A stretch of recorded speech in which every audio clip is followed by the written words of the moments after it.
Hey, it's Phil Ratcliffe, and welcome to another one of our live broadcasts. Today we've got Genevieve Villegas here with us with Homeless Family Foundation. So thanks so much for being here, Genevieve. Absolutely. Thanks for inviting me. So let me give you a little bit of background. She is the Associate Director of Volunteers and Advancement for the Homeless Families Foundation. She has a good heart. So before that, working with families and people, she actually worked for the Humane Society in Dayton, and then where you're from, the Children's Hospital in Phoenix, and then almost a decade in working in marketing and event planning and so now you're using your skills to help more people. Exactly, that's the plan. Awesome. Well, just to get started here, explain to everybody what the Homeless Family Foundation is and what it is that you guys do. All right. So we've been around for 30 years, and, well, actually this year's 31. And what we do is we help families who are living in poverty or in crisis, and we help them get out of that situation and back on their feet. Our main focus are children. We feel it's unacceptable for a child to be homeless, not even for a night. Absolutely. And so the way we're going to help those kiddos is we got to help that entire family. And so a family, when they find themselves in a tough situation and they check into a shelter, they're then referred to us, and we have a case manager that works with them for 3 months and helps that family find housing quickly. Within, I think, 20, 25 days, we get them out of that shelter, help them with rental assistance, getting the lights turned on, connecting them with resources in the community that will help them get back on their feet. So if they're struggling with food, we connect them with the Mid-Ohio Food Bank and so on and so forth. We are their advocates because a lot of times our families, they've never experienced this before. They don't know what to do. This is all foreign to them. Yeah. And we know everybody in the community, so we'll hook them up with those resources and get them back on their feet. Awesome.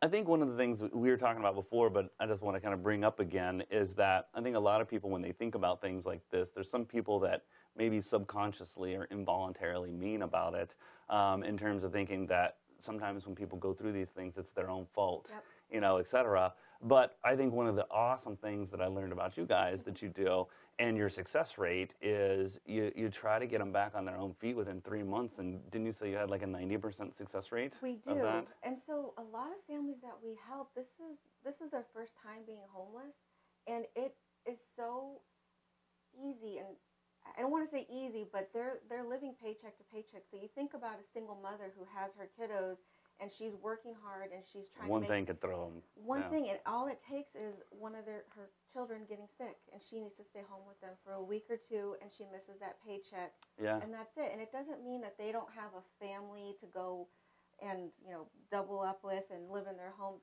They probably do, but that's not an ideal situation. Or it might be way out of town or something. Exactly. Yeah. And so that family has to take the first step and check themselves into a shelter, and then they'll be referred to us. And from that point on, we accept them as our own, and we do everything we can to help them. That's awesome. Yep. So tell us just a little bit about homelessness here, because I think a lot of people that may be watching this or that have the ability to help, we don't come in contact with it much except for some guy standing with a sign on the side of the road or that may not legitimately be homeless or and so I don't know that people have that contact to say, is it a real problem? It absolutely is a real problem. And so last year we had a little bit over 1,400 families here in Columbus that are homeless, and that equates to nearly 3,000 children that are homeless. So our organization, last year, we helped about 250 families, over 600 kids. These are all a bunch of numbers, which you guys are probably all used to. Well, they can pause it and rewind. And exactly. But we're making an impact in 600 kiddos' lives last year, and are going to continue to increase that number. But it is a real problem. I can tell you that not only are we helping families get out of homelessness and into their own place, but we have an education center that we feel like the way we're going to break this cycle of homelessness and poverty is through education. So let's start with our youth. Our kindergarten through 8th graders, we have an after-school program during the school year. They're there from 4 to 6:30 every single day, and it's not daycare by any means. We are working on their education. So yes, they go to school during the day, but when they come to us, they're still working on their schoolwork. They're reading and mathematics. And they're also here right now in our building for the summer program. program. So they're in our building from 9 to 4 o'clock, and it is just a lively place. But our main goal is just to help them with their education and let them know that this current situation that they're in doesn't have to be their outcome, and we can break this cycle. That's awesome. Yep. I think a lot of people, even people that are pretty well off, are cynical, like nobody cares about anybody else, etc. And something like this, you know, kind of like the old Bible thing, don't give a man a fish, but teach a man to fish. Exactly. You know, is a really super thing on multiple accounts. It's rewarding for the people helping, and it's also awesome for the people that get the help, and it removes a lot of that cynicism of nobody cares about each other or whatever, because I think there's absolutely a lot of people that do, and we need to show each other more so that we could not be as unhappy. I agree. If you ever come to the Homeless Families Foundation, I encourage anybody who wants a tour of the building.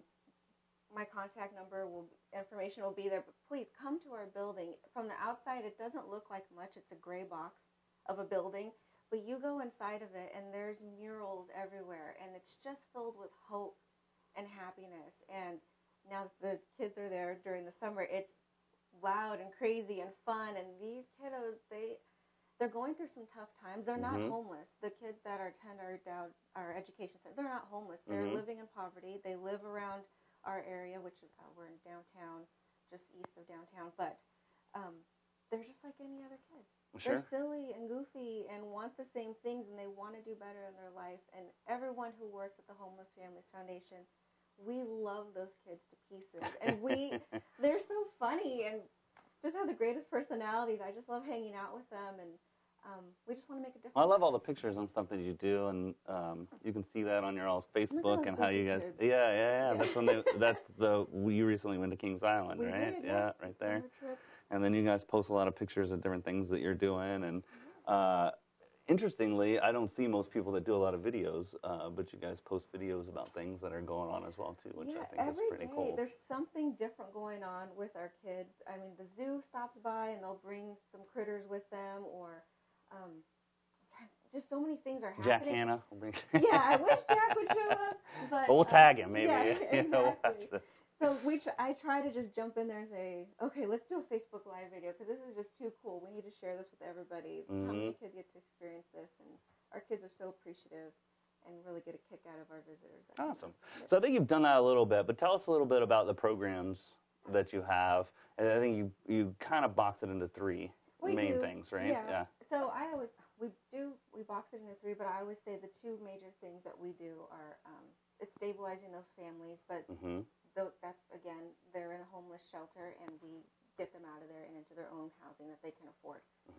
Educating the family and the children. So that's our DOWD Education Center, working with them after school during the summer. But we also have a program called Spark, which is so cool.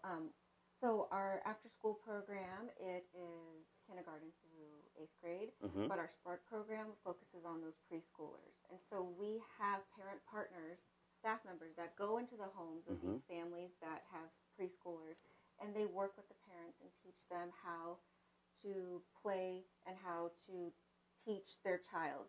Maybe these are skills that they weren't necessarily taught or experienced themselves when they were younger. And these parents, they don't have to do this. They come to us. They want this help and this training because they want their child to do better and be better. And so we're helping those kiddos. Well, they say a lot of the difference between kids as they go through grades, like the ones that are really succeeding and the ones that are falling behind, is because the ones from homes where their parents continue to teach, or there's lots of books available for them to be able to read, etc. Those kids continue to learn, whereas the other kids just go outside and play all the time and don't do anything. And then there's the gap widens over time. So you guys are trying to address that. We're trying to address that, and it's been said that every time there's a move, a family is experiencing homeless or poverty and they need to move to a different area, it's setting that child back 6 months in their schooling. So we're doing everything we can, trying to get involved with the kiddos before they even get into school. But now with the after school program, the learning continues at the DOWD Education Center. Cool. Awesome. So tell us about some of the events that you guys have done in the past and what's coming up, and how they work and contribute to what you guys do. Okay, so This is what I do. I'm not a teacher, I'm not a caseworker, but I am an events and marketing person, and so I worked in corporate America, and it was fine, but I wanted to use my skills to do better. And so this is what I do, and this is how I can help, is I raise money for our families and for our programs. So next Saturday, on July 15th, we have this awesome event coming up. It's a cycling event. It's our 4th year. We have 4 courses. I encourage all families that can come out and participate, because we have a 3-mile ride. This takes place in New Albany. I should say that, New Albany High School. 3-mile ride, and then for those crazy cyclists, we have a 25, 50, and 80-mile ride as well. Yeah, you guys are like your mini Pelotonian, right? Yeah, so that's how we've been marketing it, is that it's a great warm-up ride for that. So we have teams coming out and enjoying themselves. Over 300 cyclists will be there, and White Castle will be out there at the finish line. So you can burn some calories and then get some new ones. Back. So that's going to be a fun event, July 15th. But, and I should mention these amazing Those socks. are amazing. They look kind of silly, but these are... they look like they would work well. Yeah. The first 200 people to register will receive socks. And so, that's the event happening on July 15th. But our newest event, it's coming up October 6th. And so this one, this has never happened in Columbus before. I can tell you that I was involved with an event like this back in Phoenix at the Children's Hospital. But this one is called Hope Takes Flight. Oh, there it is. Cool. Yeah, and I saw you guys even have like a little microsite for it that's like really beautiful. Yeah, I did. Yeah. Isn't that cool? Yeah, so October 6th, please mark your calendars. It's going to be amazing. And basically what it is we are encouraging guests to bring a packed bag for the weekend. It takes place on a Friday, where it's going to be out at Signature Flight Support Hangar. Which is right at the airport. Right at the airport. And so what will happen is we're doing a huge raffle. And if you're chosen, if you're the winner, you will board a NetJets private jet right then and there from the event. It'll take you to New York City. It'll be an all-expense-paid trip with food and limo service. You'll get tickets to Hamilton. That's cool. And then you come back on Sunday and pinch yourself, like, did this really happen? Because what are the chances you'll ever be in a private jet? Me, probably never, but you can win it. How long have you done that event? First year. This is the new. This is the very first time we're doing it. There's other events like this around the country, but the first time in Columbus. Awesome. So we have great support from NetJets. They're a huge sponsor, and Nationwide, and Signature, and it's going to be so much fun. Tickets are on sale now, so if people want to go to That's cool. I saw on here you could, learn more about it or get tickets, or the raffle is what you're talking about right there, right? But for all of us that don't win the raffle, it's still a fun night. It's going to be fun because we're bringing out No Regrets. They're an 80s rock cover band.